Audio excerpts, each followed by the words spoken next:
Welcome to the February membership meeting. Hopefully all of you who are scattered around the country are not experiencing the horrific weather that we've heard about. If so, we're just glad you are able to join us in any case. And it's my pleasure to introduce our guest speaker for today, Professor Brenda Quick, who gave a preliminary discussion or a discussion based on part of what she will talk to us about today to the public policy group last month or earlier this month. I'm not exactly sure, on the Electoral College and voter fraud. Her presentation today will focus on the Electoral College, and let me give you just a bit of background about our member, Brenda Quick. She is a professor of law emeritus at Michigan State University College of Law and resides and is now in Traverse City, Michigan, but hopefully will join us soon down here. In addition to her professorship at MSU, she held the position of Associate Dean for Academic Affairs for a number of years. She also was invited to serve as a visiting professor of law at the University of Arizona College of Law. And she has served as an advocate for a special judge for the Little River Bend of Ottawa Indians Tribal Court and the Sault Ste. Marie Chippewa Indians Tribal Court. Written several articles, been very active in the American Red Cross Jubilee House, which provides services to the homeless, and the Episcopal Church Food Pantry. She has other awards and honoraria. So I'm certain we will be enthralled with her presentation this morning, and I can't thank her enough for stepping in and up when necessary.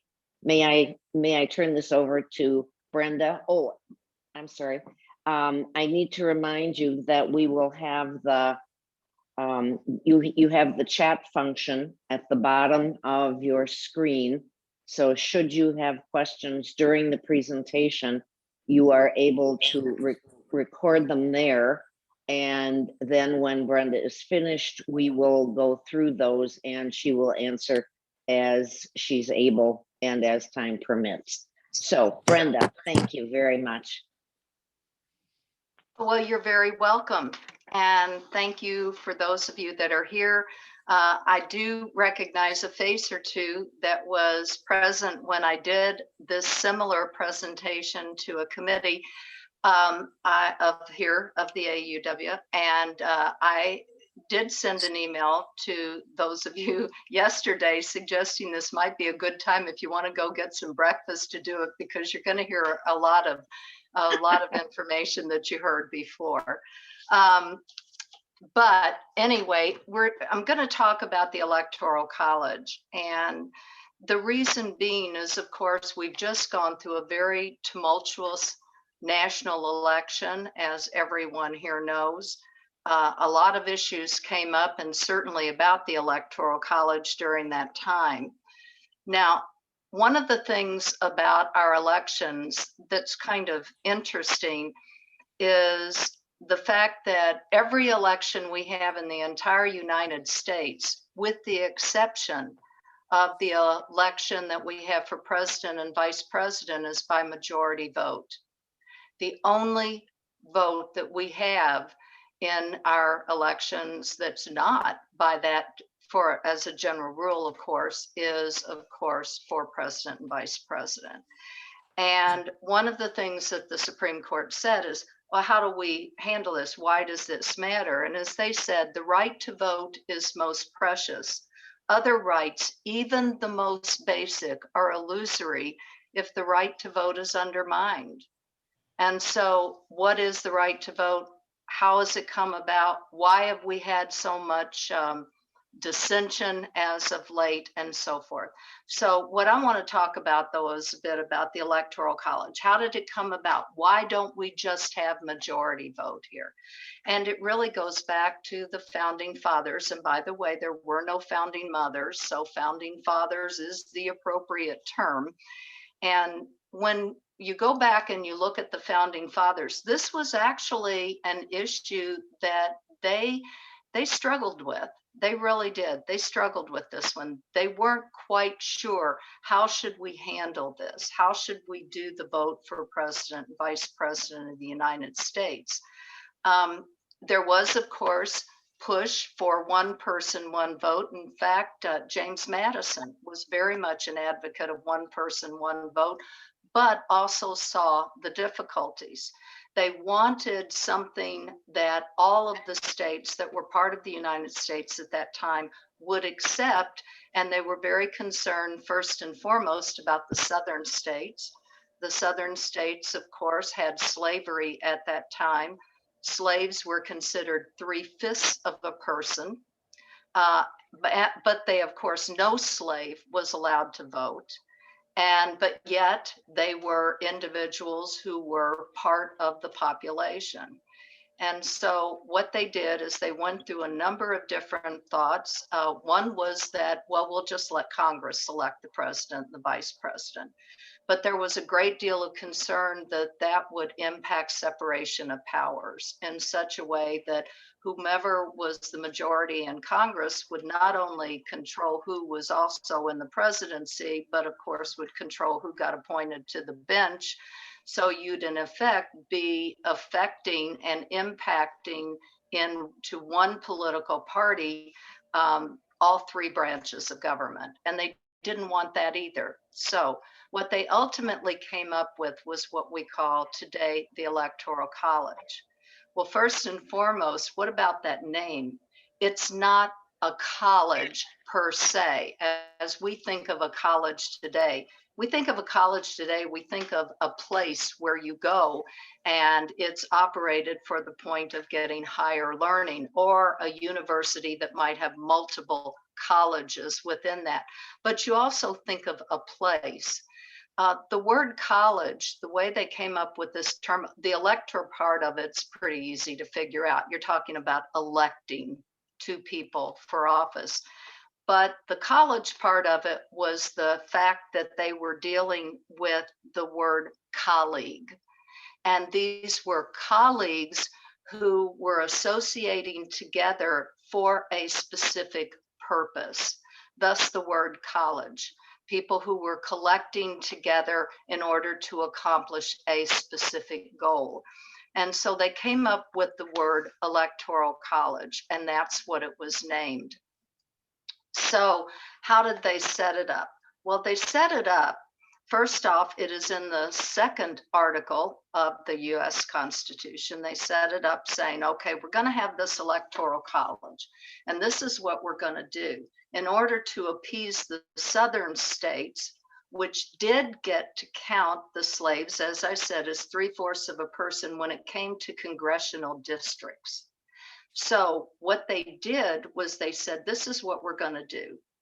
We're going to have this Electoral College, and every state was going to get a specific number of electors. And what that was going to be was however many congressional districts that that particular state has, they're going to get that many electors plus 2 for their senators, plus 2 for their senators. So the bottom line is the minimum that any state could get would be 3. If they only had 1 congressional district within the boundaries of that state, plus the 2 senators, they're going to get 3. Arizona, when it became a state, Arizona happens to have 11 electors. And the reason they do is because they've got 9 congressional districts plus the 2 senators. Whoops, sorry, this is the best I can do, okay? Anyway, so, and with Arizona, there's 11 electors. Now, this is why you've also heard a lot of information lately, or a lot of news coverage about the census. And the reason that there's a lot of concern with what's been going on with the census is they said that with the pandemic and so forth, the census a lot of times hasn't done a real good job of counting people. And however many people you have within a certain area determines how many districts you're going to have. And how many districts you have determines, of course, how many people in Congress you're going to have representing your state. And it also impacts the number of electors that you have. So that's why you might be hearing some side talk about the census taking this past year and some of the problems that that could create, because some states are really afraid that they're going to lose a congressional district or two as a result of that, meaning that they're going to lose votes in the House and they're also going to possibly lose some electors in the process.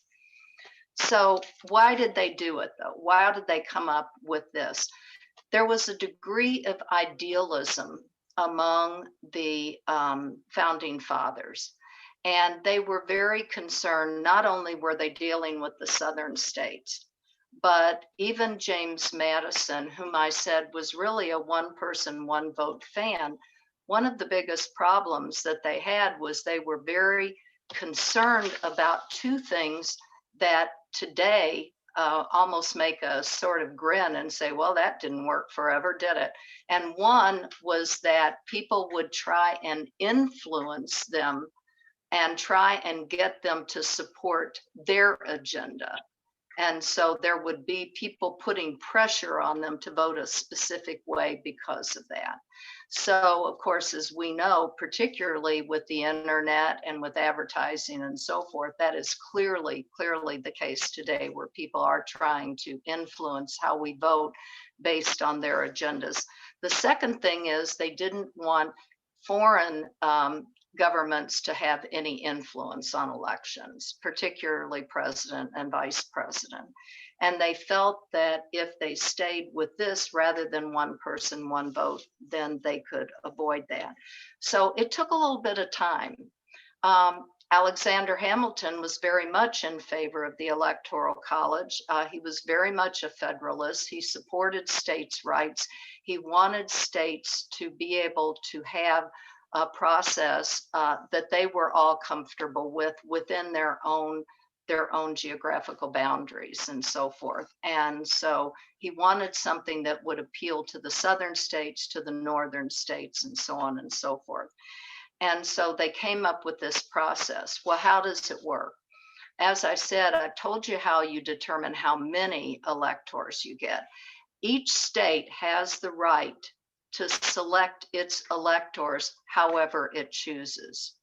That is within the purview of the state. They have that plenary power, that power that belongs to no one else.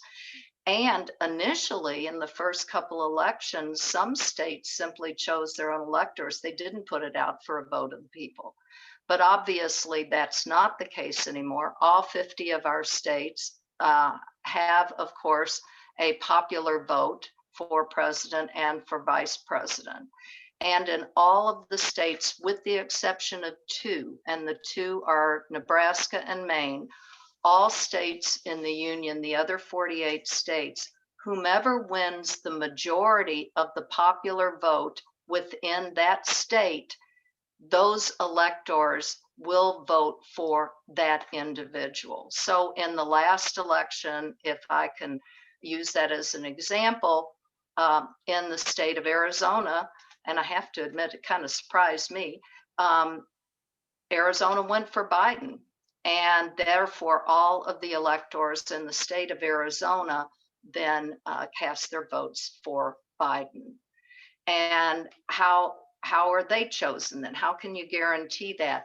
In virtually every state that has that, what they do is they have each political party select in advance, and they usually have to do this sometime over the course of summer.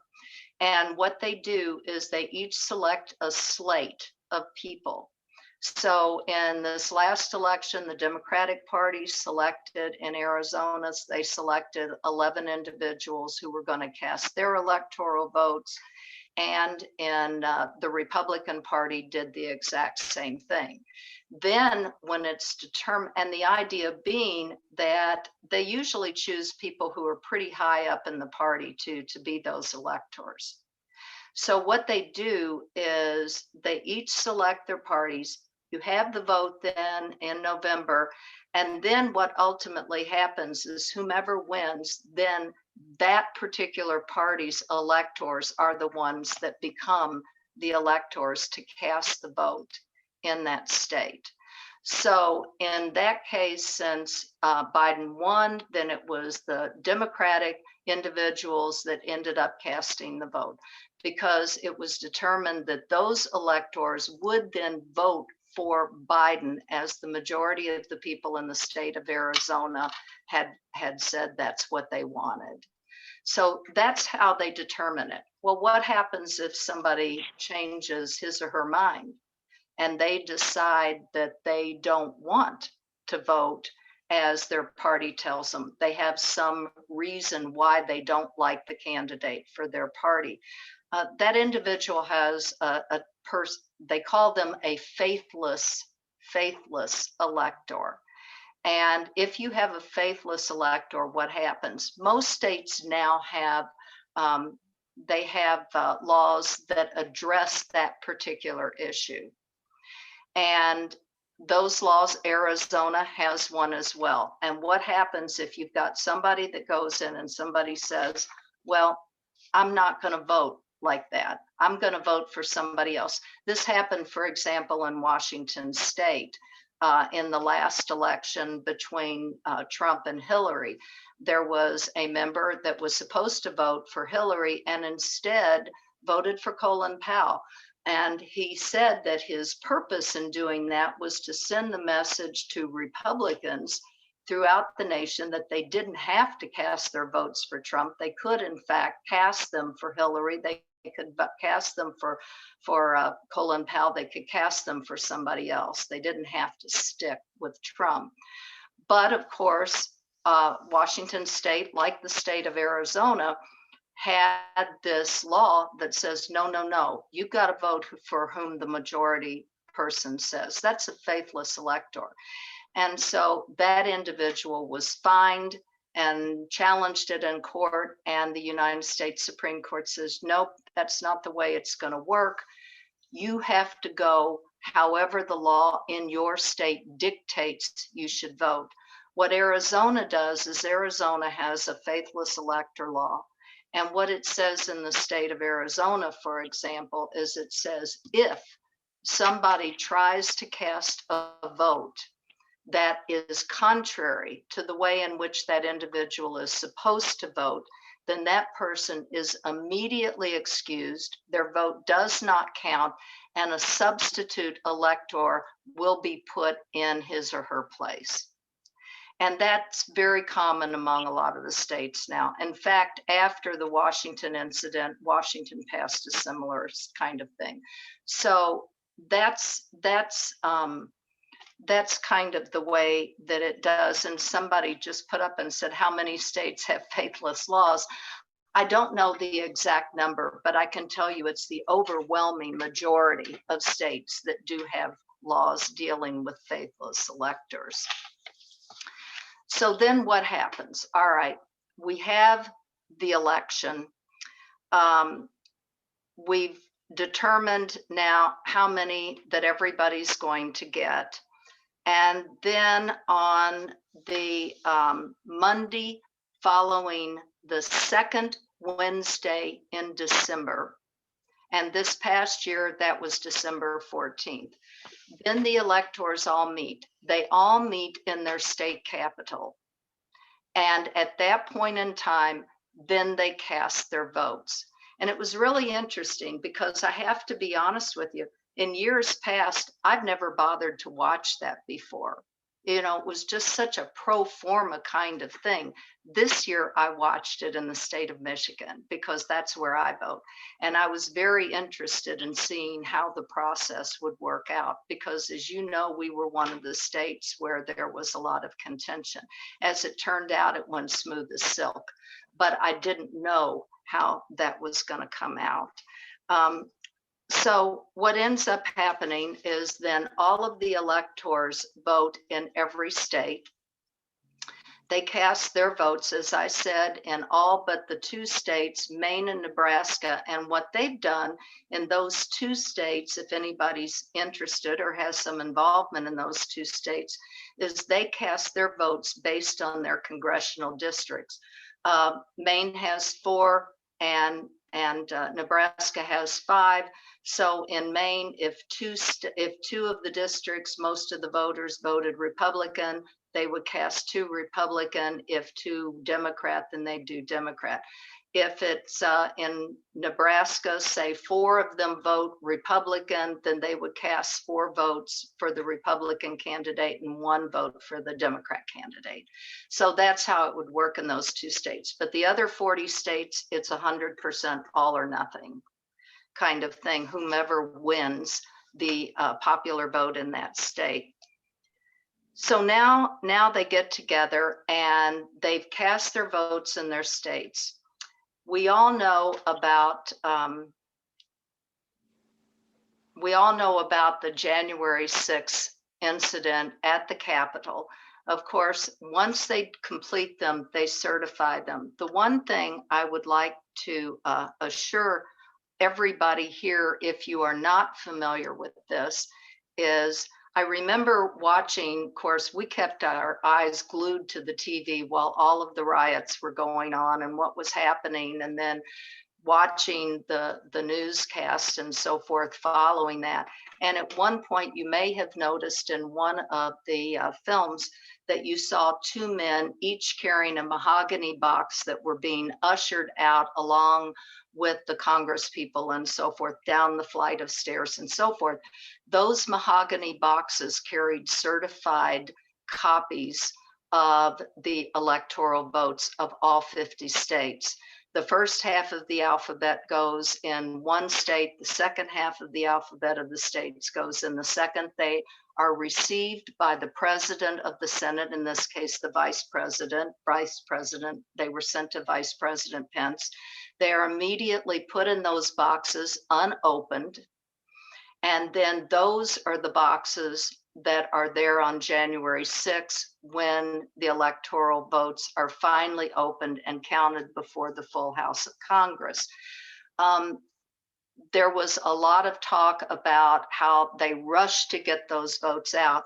I can tell you that if those votes had been taken over and destroyed, it really wouldn't have mattered. And the reason I say it wouldn't have mattered is it would have created an inconvenience, but nothing more. Because what ultimately would have been the case, there are 6 copies of the certified votes. There's 6 of them. Every state sends 2 copies to that state's Secretary of State. So you have 2 copies there. 1 copy obviously goes to the president of the Senate, and that was the one that President Pence or Vice President Pence had in his possession. 2 copies are also sent to the National Archivist in Washington, D.C. So you have 2 more copies there. And then there is 1 copy that is sent to the chief judge of the federal district court in the district in which the Electoral College meets. In Arizona, for example, there's only 1 district and 1 federal district in the entire state. And that it sits in a number of different cities, but its primary is right there in Phoenix. So right after they cast the votes there, 1 of those certified copies went right away to the chief judge. And the chief judge of that is G. Murray Snow. So he had a copy of it. The National Archivist had a couple of copies of it. The Secretary of State of Arizona had a couple of copies of it. So there's copies. Even if they destroyed those, like I said, it would have been an inconvenience and so on and so forth, but it could not have destroyed the vote because there's enough certified copies elsewhere. And I think that that's pretty important. So what happens? All right, they get together, and we all know from that point on how they do in front of the full Congress. They open them, they determine whether or not there are at least 270 votes for one individual. If there is at least 270 votes, then that individual will become our president. And then, since we vote as a ticket, our vice president of the United States. Well, what happens if they don't? You know, that's where I think it gets to be kind of fun. What happens if there's an equal amount and you don't get the 270? You know, you got 269 and 269. What happens then? Or what happens if it's considered to be a continued dispute? You know, what if, as this turns out in the last election, out of 62 cases, the courts did away with 61 of them in post haste, and one of them was just so minor it didn't make any difference. So what happens though if the dispute had been ongoing and they hadn't been able to come up and confirm 270 votes? What happens then? Well, then the person who received the top 2 popular votes, the House of Representatives will consider those, and they then will vote to determine who the president is. But this is where it gets a little interesting. As we all know, right now, there are more Democrats in the House than there are Republicans. And therefore, you might think at first blush that that means that the Democrat is guaranteed to become president of the United States. Not so.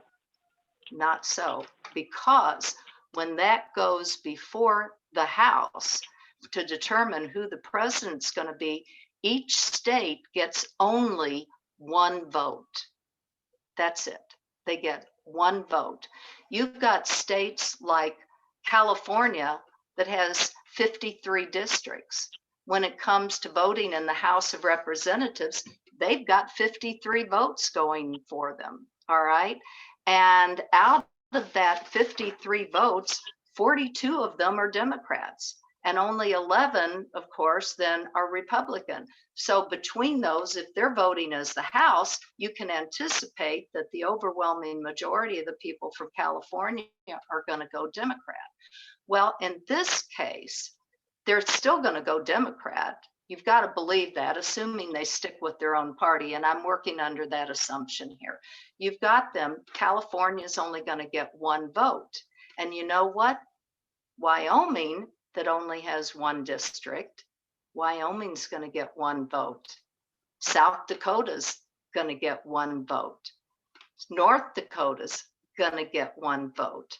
Alaska, Montana, all of which are Republican. All right. They're going to get the same. New York's going to get a vote, but it's just going to be one vote. So states that lean toward being Democrat, when you look at how many votes they get because of the House of Representatives, they're going to be whittled down. Well, how does that balance out? If you look at the states and you look at the numbers of the states, what you end up with is there are 25 states that would go Republican, assuming they stayed with their party.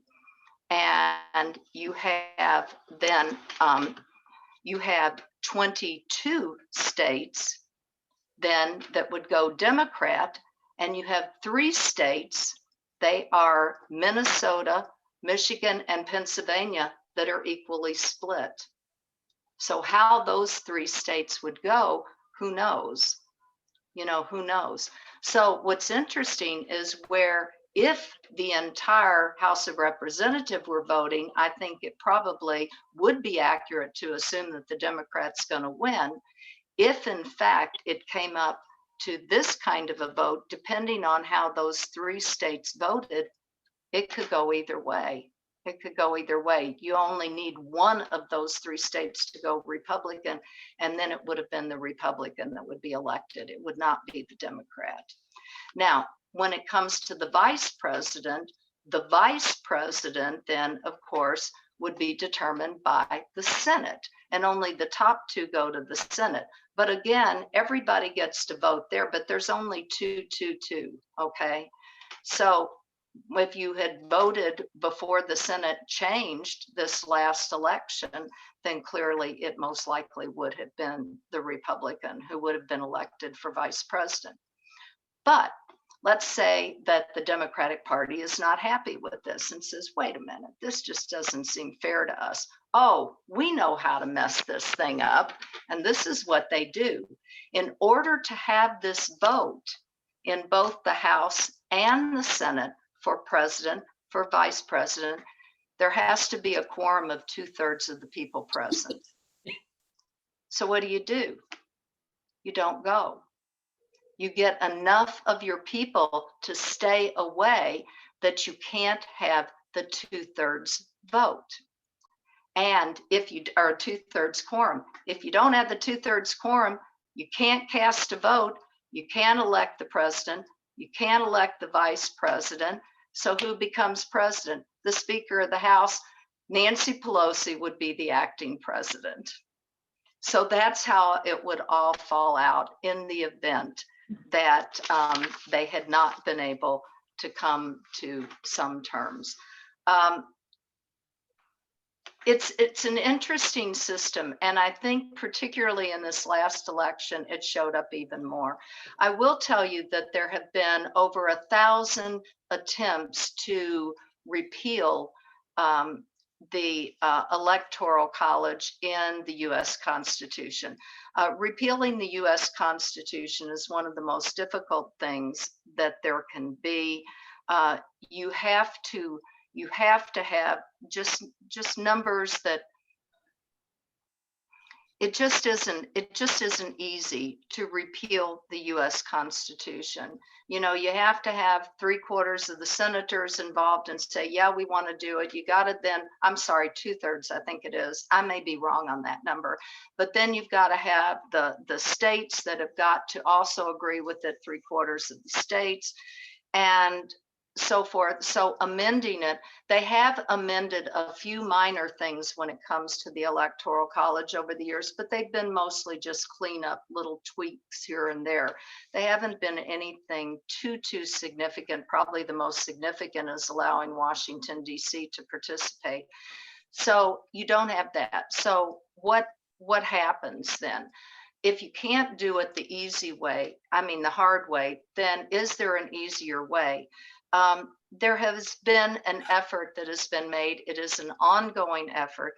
There is a compact that is being formed. 15 states and Washington, D.C. have signed on to it. And it's called the National Popular Vote Interstate Compact. And what those 15 states have agreed to, and by the way, right now that totals 196 electoral votes of those 15. They have said what we want to do is we want to get enough states to enter the compact that would amount to a minimum of 270 electoral votes when those votes are cast. Right now, it's still in the process, still pending. I've been checking on you. I've been sleeping on you. Okay. You really went up.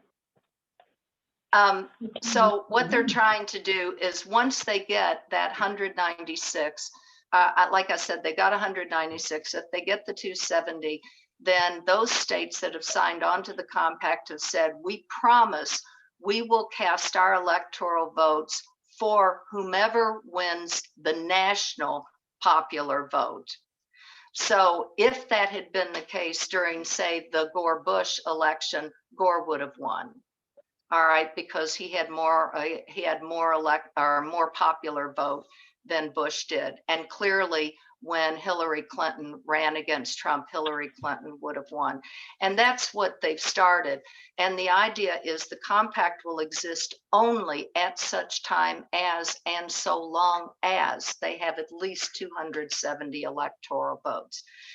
They are working on that. There are those who obviously favor it. They say that the national election for president and vice president should be based on the popular vote of the national people, the people throughout the entire nation, not just on states and electoral votes and so forth.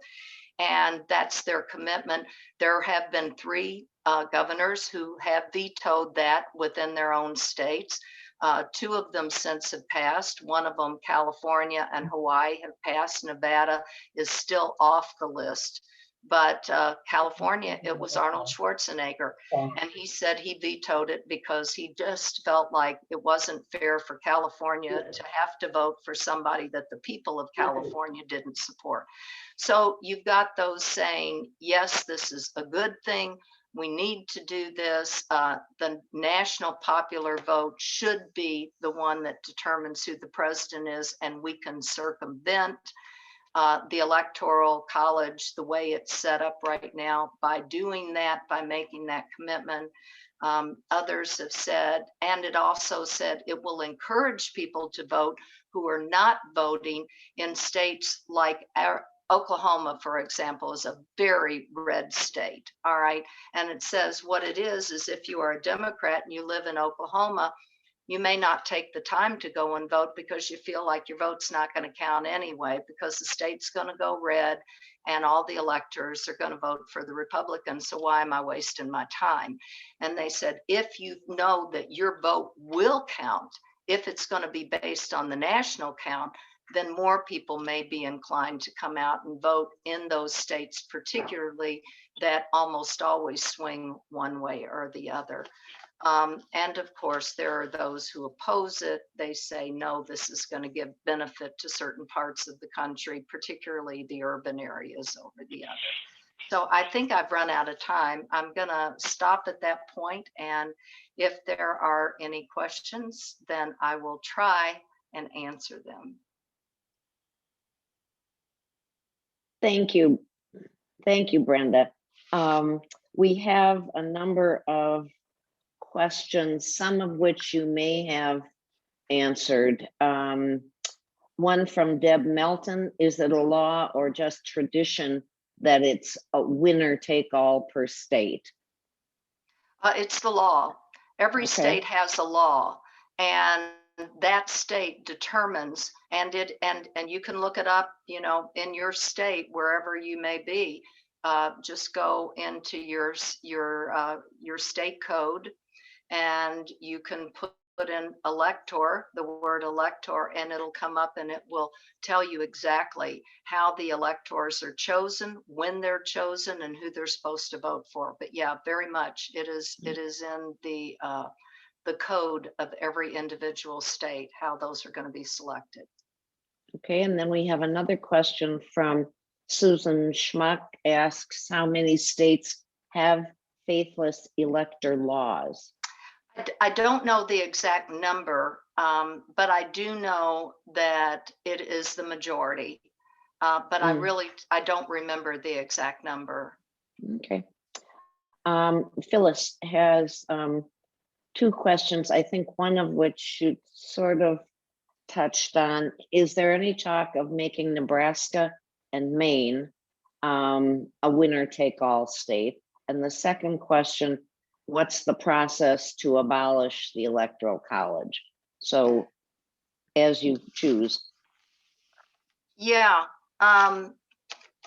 First and foremost, I am not aware of any movement in either Nebraska or Maine, but they're not my states, you know, but I'm not aware of any movement in either of those states to change the way in which they determine how their electors are going to vote.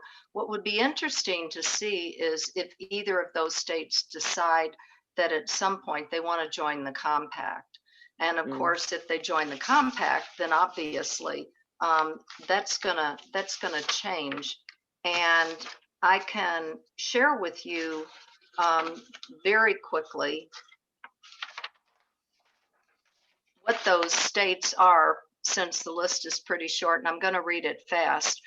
Maryland, New Jersey, Illinois, Hawaii, Washington, Massachusetts, DC, Vermont, California, Rhode Island, New York, Connecticut, Colorado, Delaware, New Mexico, and Oregon. Those are the states that have signed on. So if you're from or you have connections to any of those states I just mentioned, then your state has agreed to participate in the compact if they can get the 270 votes. as far as amending the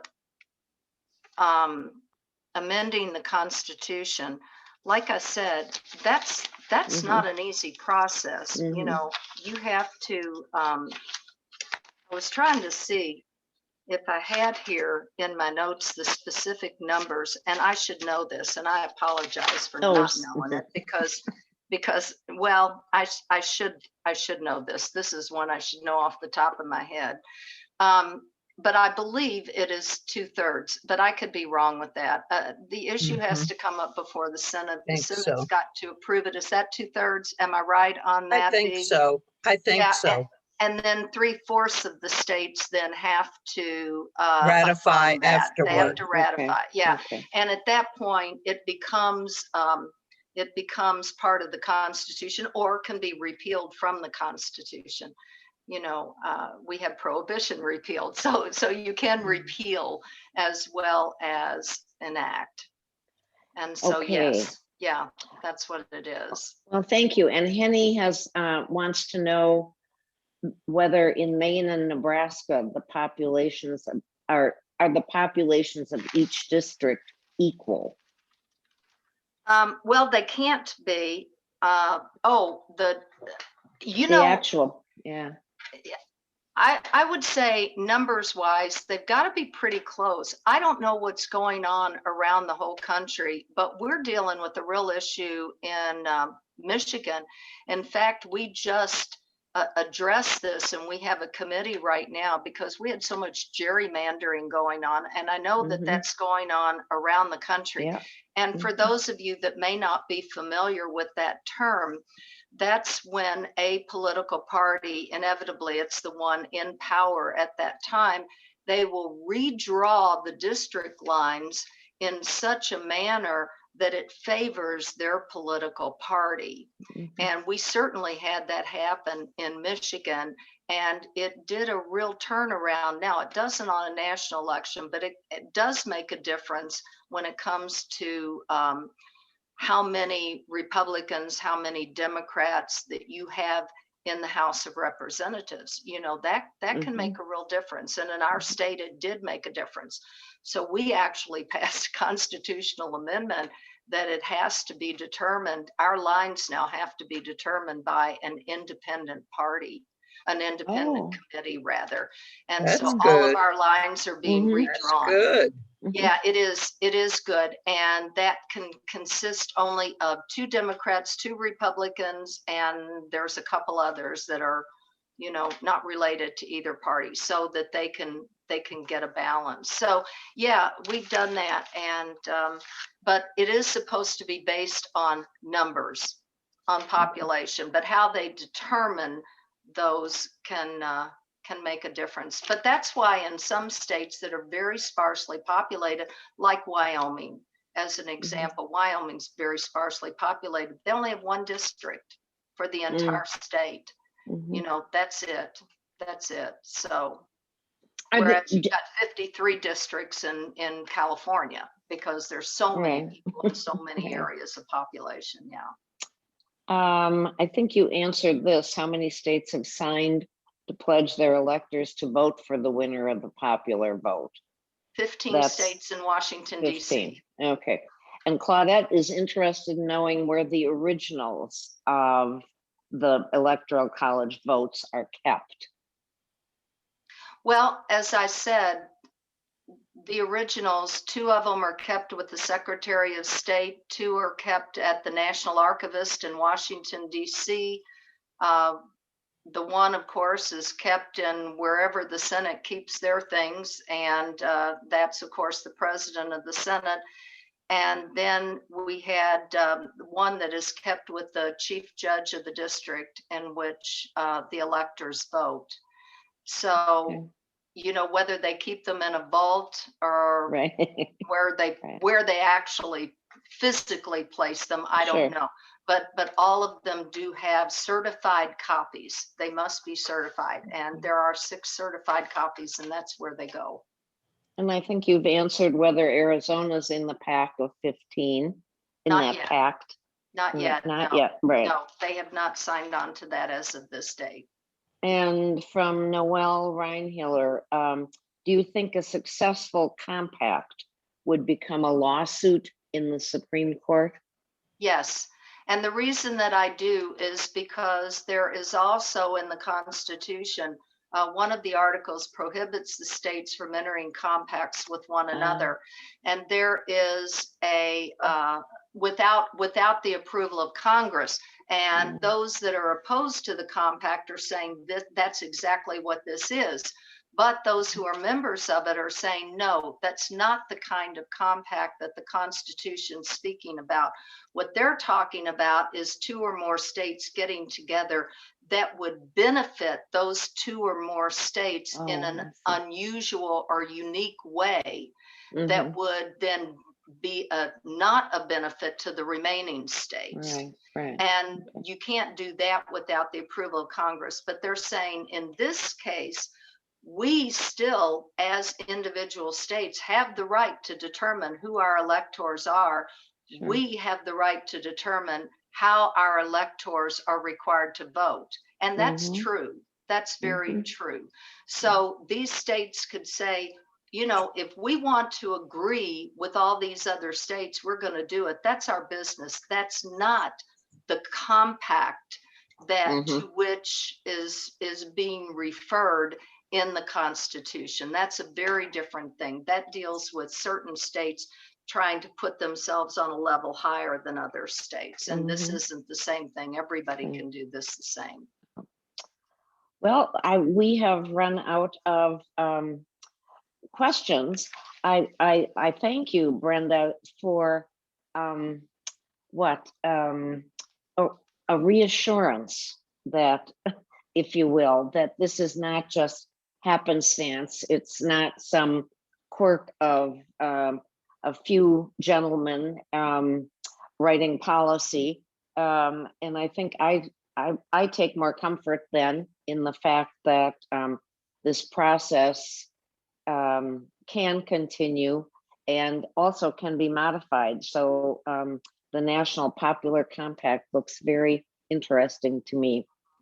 If there's nothing else at this point, again, my hearty thanks, Brenda, and for the presentation and for answering, you know, in days when poli-sci is no longer part of the norm for education, it can't hurt to remind us of the decades ago when it was, and give us some kind of grounding. So thank you. I'm very happy to do it, and thank you for Terrific. the patience of all of you all for listening. Okay, wonderful. Wonderful. Then, yes. Then we are on to Susan, I believe. Okay.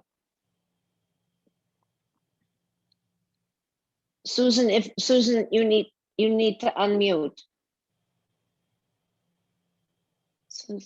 Susan. I got it. Okay. Okay. All right. Thanks again to Brenda. She's delightful. She makes hard things seem very understandable, and that's a good thing. That's a good thing. So, well, welcome to our business meeting. I think most of you have noticed that we've added a feature, and it is the closed captions. And I hope you've enjoyed that, and that it's helpful to you. Please leave some comments if you have feelings one way or another, so that we will know how that's approached by you. Thank you. Now, what we want to know about is LunaFest. And here is Susan Kirk to give us a report. Hello, everyone. I think everyone can hear me now, I hope. So I'll just give you an update about LunaFest. As everyone knows, I think it's this coming Saturday, only a few days away, on February 20th. As of yesterday, we have sold 143 tickets, which amounts to $1,484. As far as the raffle goes, Karen tells us that between raffles and donations, we have received $2,500. So we're getting there. We're not expecting to make as much money as we do when we have in-person LunaFest and raffle, but I just figured if we made half, that would be great. And it looks like we're going to make more than half. So I feel that's a good thing. At least we'll be able to do some scholarships. Maybe fewer than before, but it'll be something. Just a reminder that it's starting at 9 a.m. this Saturday, assuming you've already paid for your ticket and you can access the link. You can watch the LunaFest films anytime during that day, 24 hours. If you want to get up at 3 o'clock in the morning, I suppose you could watch as well. And you could watch them twice if you'd like. That doesn't matter as long as you do it within the time period allotted. But leave time for the raffle, which is a specific time. That's 1 o'clock Arizona time. And there's a link that you will receive, or I guess you've already received if you've done that. If you signed up for the link. No, Kathy, not yet? Okay. You will receive a link for the raffle if you have paid for tickets for that. And however, you can win something at the raffle, even if you're not there. You will be contacted. Karen Lewick has done a wonderful job getting everything set up for the raffle. And so if you win and you're not online at the time of the raffle, she'll contact you. If anyone is having trouble getting their ticket, there were a couple of women who didn't know how to access it on their computers.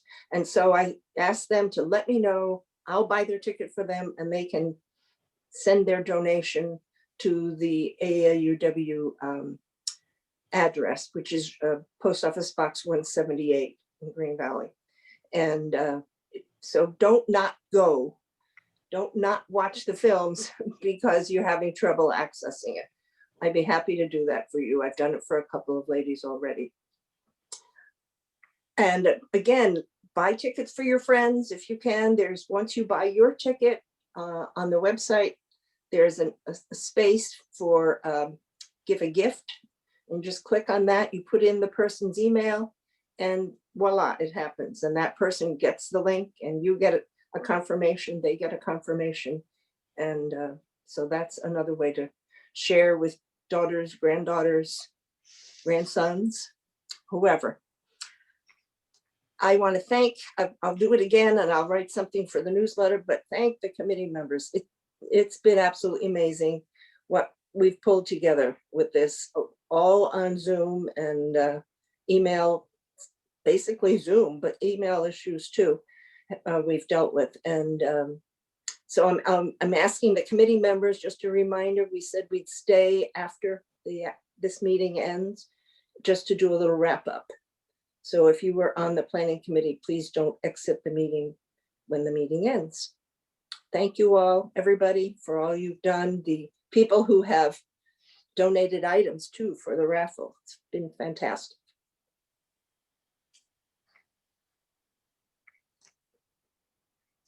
And thank you, Susan, and your committee for all of your hard work. It's wonderful. It's just amazing to think that this has been done with people spread out all over the US at this point. There were a couple of questions regarding the raffle tickets. Is it still possible to purchase a movie ticket, Susan? Oh, yes, you can purchase it. I'm sorry, you can purchase a movie ticket right until, but during even that day, the 20th. As far as raffles, Karen needs time to get everything together, but she has said that if you didn't send in a check yet and your choices for the raffle, it's too late to trust the mail to get it there by the 20th. So she's willing to have you drop off at her house. So you could give her a call or an email and make arrangements to do that if you want to do the raffle and you haven't done it yet. Oh, one more thing, as far as donations are concerned, if you'd like to make a donation just to the scholarship fund, that doesn't have to be in by tomorrow. That could be any time. So if it's something you wanted to do, you can still do that by sending a check. Okay. Also, there's a question from Miriam. Will we get a reminder link for the films? Yes, There will that day, be a reminder. you'll get a reminder. Okay, Did great. you- And Jerry Peterson has her hand raised. Okay, Yeah, Jerry? Hi, I have two things. One is I'm curious to know if anybody heard a public service announcement about LunaFest on the radio. We sent in a form, they said they would do it I just don't listen to the KGVY very often, so I didn't hear it. I'm just curious if anybody did. And secondly, I would say one of the easiest ways to sign up for people who haven't already done so is to go to lunafest.org, and it comes up with all the and just say screenings, and boom, Green Valley screening comes up, and you can just sign up there for the ticket and pay for the ticket. Right. Yeah, that certainly is an option. And you'll Okay, notice that we probably should have charged more. Other people are charging $20 and $25 for the ticket. So Oh. ours is one of the cheapest ones. well, live and learn. Yeah. Very good. Any other questions regarding LunaFest or the raffle? Okay, I did have a message from Sandra Rooney, who needs information regarding interest groups for the newsletter. So if you were involved with that, please get information to her, dates and whatever you might be doing among your groups. Okay,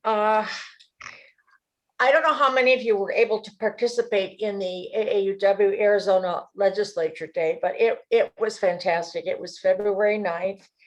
And we were privileged to hear from three reps, Athena Salmon, who's a representative, and Senator Yamashita Peshalaki, and Representative Raquel Terran. The legislature opened on January 11th, and these reps have been working like crazy, championing elements of our AAUW mission, and voting rights, women's health, and support for public education are just a few of the issues that involve us and them. And at one point, I think when Athena was talking to us, she displayed such emotion and such frustration that I think there were even a few tears in terms of how very difficult it is to work with this particular legislature on these issues. So it was a great presentation. Okay. Then we have Karen, who is going to offer us the opportunity at the public policy meeting to learn about requests to speak. And many of you probably already know about this and are familiar with the process, but this program allows a constituent to actually speak to the legislator on issues that they're involved. Now, speak via email, via telephone. But this is the Arizona is the only state that provides this opportunity. The program will be 10 o'clock on February 25th, the public policy meeting. It happens at 10 o'clock Arizona time. And if you're not part of public policy, or you want to be involved in learning more about requests to speak, contact Karen to become involved. And it's really an opportunity to be involved in democracy directly. Looking ahead, the Women's Culture Interest Group, Sharon Rizek Anderson, has some news regarding this year's celebration of International Women's Day. Sharon, thank you. it will be a celebration as International Women's Day is around the world. We this year are going to have it during Exploring Women's Culture because I think so many of us are on Zoom that I didn't want to involve another day. The date would be Sunday, March 8th, but we're going to have our celebration Thursday, March 4th. And we will begin with the video that Phyllis had sent me, and many of you have seen, of the women around the world who are in leadership positions. It's just overwhelming to see the leadership that we have around the world. So that short video will begin our event. This year's theme, the United Nations International Women's Day theme, Women in Leadership, Achieving an Equal Future in the COVID-19 World is the theme. And we are going to celebrate the tremendous efforts by women and girls that have shaped more equitable future and a more inclusive world for all of us. I'm asking you to invite your friends if they want to attend. We will have people other than AAUW there. It might be an opportunity for us to gain more membership. We all have women in our lives who've influenced each of us and helped us to be more empowered, and we will talk about that. I have a group of women in Exploring Women's Culture who will help develop this celebration, and I thank them, but we want all of you to join us on that day, March 4th, Thursday at 1 o'clock during Exploring Women's Culture, and we will celebrate International Women's Day virtually. Okay. Thank you very much, Sharon. Looking forward to it. Sounds like it'll be a very interesting and fun event. Barb McAlpin, on behalf of membership, announces that there will be a change in dues for the 2021 year. And that will result also in a change in the membership form. And there is a committee that's working on a revision for that. Now, the Green Valley dues will be $85. Of course, that's national, state, and local. And $59 of that will be tax deductible. And as I said, the committee is revising the form and will make it available as soon as possible.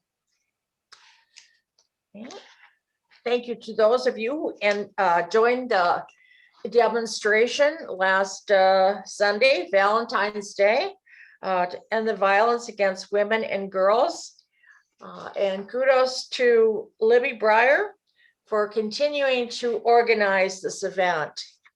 I know it was kind of a chilly day, but everyone, I looked at the picture that Sharon had sent me, and everybody was kind of bundled up in coats and everything. But that particular day here in Madison, Wisconsin, it was 15 below. So not so bad down there. It's my pleasure now to introduce the slate of officers for our 2021-22 year. The nominating committee, led by Kathy Davison and others, has aptly filled the slate with eager, enthusiastic candidates. And the board has approved the nominees and will vote at the March general meeting. There will be nominations from the floor, or as it were, the couch, whatever, on that date, if you have additional names to add. But co-president, Marie Corey, vice president for program, Judy Willoughby, vice president program-elect, Phyllis Deberkeen, and vice president for membership-elect, Jerry Peterson, treasurer-elect, Mary Ann Weston, and nominating chair, Polly Daly. And I thank all of you for your willingness to serve. Thank you very much. April usually brings our brunch as a kind of a capping off to a lovely year, but the April brunch has fallen to COVID. The board has voted to cancel this event due to the need to safely distance. And let's hope that 2022 will see us celebrating together again. Next general meeting will be on March 16th, same time, same place. Our guest will be Meg Dorn, who will share her experiences with the Golden Minute Project. A Minneapolis nurse, Meg has worked with midwives in Guatemala to ensure newborn survival at the moment of birth. Should be a very inspirational program. Thanks to all who made this meeting possible, and to Brenda Quick and our tech hosts, Judy Willoughby, Kathy Davison, and Henny Kaiser. I don't know how we would proceed without those ladies. And remember, Saturday, February 20, Luna Fest. Stay safe and stay well, everybody. Goodbye.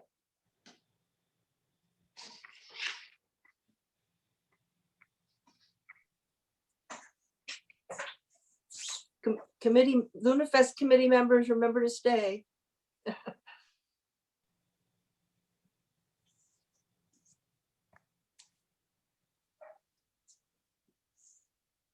People are disappearing before our eyes. It's impressive. I was noting how many people were in the meeting and how in the presentation and how many people were in the meeting. And most people stayed on for the business meeting. I thought that was really encouraging. Oh, I good. can't end the meeting for all. So those people that are not part of the Luna Fest committee will just need to end themselves. Gloria. Leave them, yeah, I guess it depends on your device. It says leave the meeting. Right, or end or leave or whatever, yeah. Yeah. Not that we're talking about any secret things or anything, so it doesn't really matter. But so I think we're all set. That's what we planned this meeting just in case we had other things to discuss. Did everybody see the what was it, Jerry, that they put in the paper? Was it in the calendar or? No, it was, it looked like an article. I was impressed with how long it was. Yeah, it Oh, was good. pretty It complete. was a good Yeah. article. It was a Oh, good. good. I'll have to try to see it. I don't know how I can see it being. I'll look where at, I am. I'll send it to you. I'll see if I can find it on GB News and email it to you. Okay, thank Okay. you, Jerry. I I, did get one phone call from someone who had seen the article and wanted to buy a ticket and didn't know how to do it. So at least somebody reacted that we know I think there were 3 or Kathy? 4 ways in the article how to do it. of.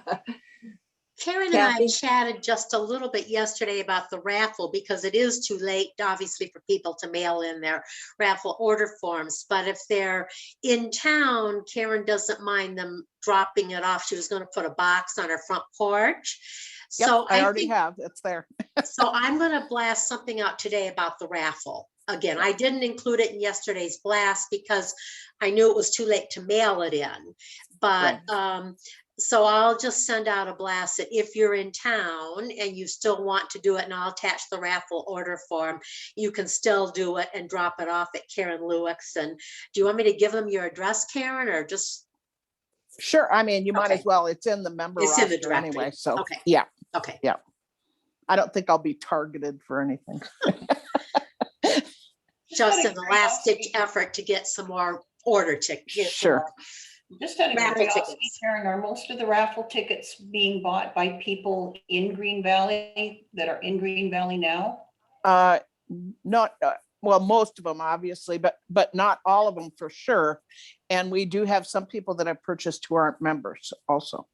Okay. You know, good. either people have how will- recommended or whatever.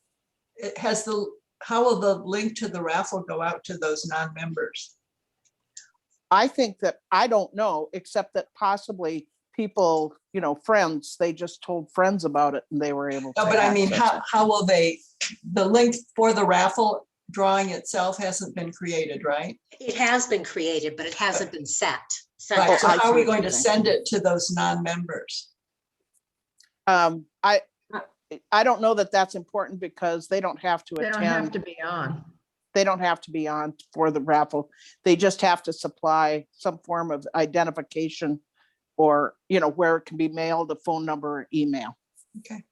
So you have their email addresses, Karen, right? Well, most of them. I have run into trouble because what I do is I respond by email. Right. And I have run into trouble with one or two people where either their email wasn't supplied, but I've called them. So, I mean, it works both ways. Well, I was just going to say, you could always forward your link by email to those people Mhm. who Right. aren't members. Yeah, I was gonna say, I'll send out the link. I didn't want to send it out yesterday because there were like too many links.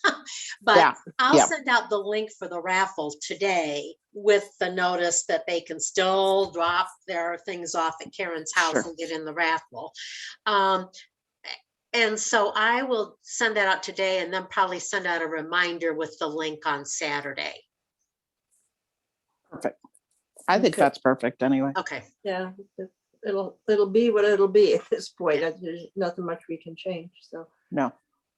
And those people I'm- that didn't have access to the form, they've either emailed me a form or they've sent an email with directions of how they want their check with, or they've just written it out on a piece of paper, and that's worked out. That's fine too. So Yeah, I suppose there's some people who don't have a printer, they couldn't print. the correct. form. Yep. Yeah. Yep.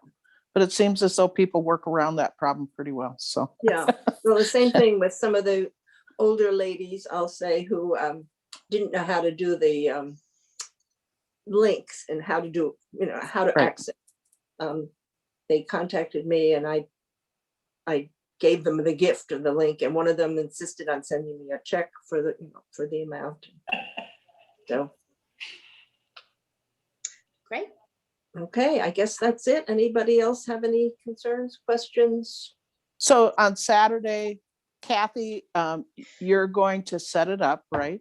Well, the link is set. I will start the meeting, but I Okay. will start the meeting at 12:30. And if Okay. you could come on right about then, you don't have to sit Absolutely. glued to your computer, but I'd like to be able to leave and go with my Yes. husband when it's because it's a second vaccine. I'd like to go with him. And Absolutely. so I'll just start it. And if you could just come on at about 12:30, Yep. then you don't have to sit glued to the computer, but then it'll be going and Yes. Yep. And you're not going to have a waiting room or anything. no, I And didn't then- know waiting room. Nope, just I Right. allowed people to join when they joined. Perfect. And then Yeah. Susan will say a few I'll just things. say, welcome Yahoo. It's Yep. it's the raffle or And then whatever. I'm- Figure it out. And I'll try not to dump everything at the last minute, and No breathing heavy, don't- Karen, and blowing the no tickets. no around. breathing heavy, no blowing tickets all over the place. We got we'll try to keep it slick and smooth. I do have one question, Anyway. Karen, with the winners, you'll let the person that has the actual physical thing know who they have to mail it to, if it needs to be mailed? Okay, you have that master. Who has that master list of who has the items? I have the master list. Do you want me to send it to you? Sure, that would be Okay. fine. And then I'll notify the winners and I will notify the people who hold it. Okay. And then everybody can take it from there. Okay, sounds good. Yeah, Okay. think it should- I know. think it should work. Should.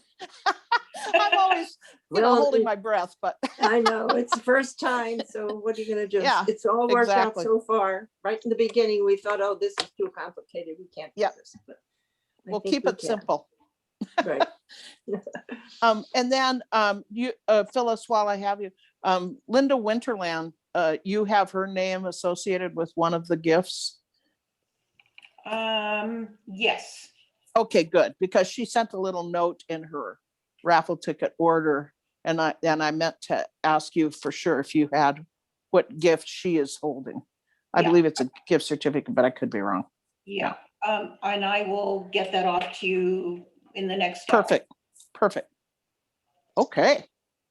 All right, well, once again, thank you all. It's been an Well, awesome good job to experience. everybody. I'm very amazed at how much raffle money we have and how many Oh. tickets. And I know I'm buying more tickets for several people today. So I'm just Perfect. amazed at how much, how well it's done. Yeah, Yeah, and I think I some am people shocked. thought you had to do it the day of. I got Oh. some people thinking you had to wait until February 20th to buy your tickets. So Right. we may have a lot of last minute ones. We'll see. Yeah. Okay, everybody, enjoy your day. Thank you. Thank you very much. Bye. Thank Yeah. you. Bye. See you guys. You Yeah. guys are great.